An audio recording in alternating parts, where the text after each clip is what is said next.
जय जय श्रीराम। दैनिक प्रवचन श्री ब्रह्मचैतन्य महाराज गोंदवलेकर। विषय: नाम घेण्याला काहीही आड येत नाही।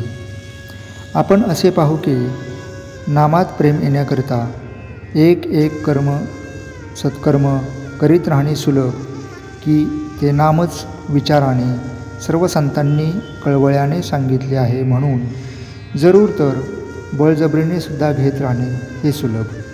समजा एक यंत्र आहे, त्यात पुष्कळ चक्रे आहेत आणि ते यंत्र चालू करण्याचा हेतू धरला आहे।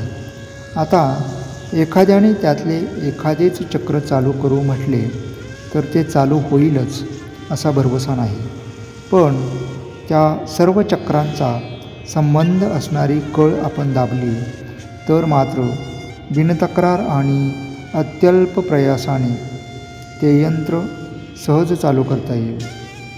त्याप्रमाणे नाम ही एक कळ जर धरली तर सत्कर्मरूपी सर्व चक्रे एकदम फिरू लागून आपले काम निश्चितपणे आणि सुलभपणे होईल।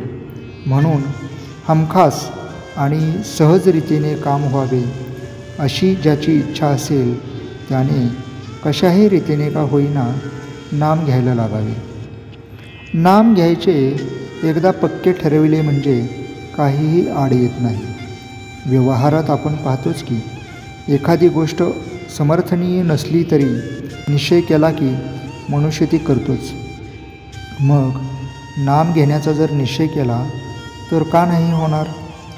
काहीही केले तरी शेवटी नामाशिवाय गत्यंतर नाही, तर मग ते घेण्यात विलंब किंवा चालढकल करण्यात काय अर्थ आहे?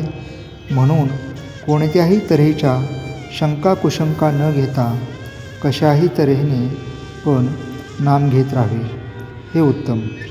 म्हणजे विनाकारण काळ फुकट घालविला अशी पश्चातापाची पाळी येणार नाही। जग हे अनेक मोहक वस्तूंनी भरले आहे। त्या वस्तू आपण पाहिल्या किंवा नुसत्या ऐकल्या तरी हव्याशा वाटतात आणि त्या मिळविण्याचा आपण प्रयत्न करतो। म्हणून देवाजवळ आपण अशी प्रार्थना करावी की देवा, मोहक वस्तू मला दाखवूच नकोस, कारण माझी इच्छा तिकडे जाईल आणि मी फसेन। देवा, माझे ज्यात खरे हित आहे तेच मला दिसो, तेच मी ऐको आणि त्याचेच मला स्मरण हो आणि त्याचीच मला गोडी लागो।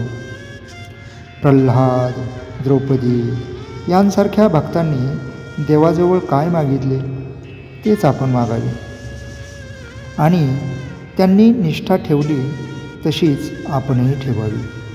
त्यांच्या ठिकाणी जसे वैराग्य होते तसे आपल्या ठिकाणी आणण्याचा प्रयत्न करावा। प्रयत्न करीत असताना प्रथम चुका होतील, पण त्या झाल्या तर पश्चाताप व्हावा। देवा, मी फार दोषी आहे, अपराधी आहे, मला क्षमा कर आणि तुझ्या कृपेला पात्र कर। पश्चाताप खराच झाला तर रामकृपा करीलच। मुखाने नाम घ्यावे, हाताने प्रपंचाचे काम करावे आणि अंतःकरणात समाधान ठेवावे। आजचे बोधवचन: जो नाम घेऊ लागेल त्याचे मन बाहेर धावण्याचे हळूहळू कमी होईल। जय जय राम।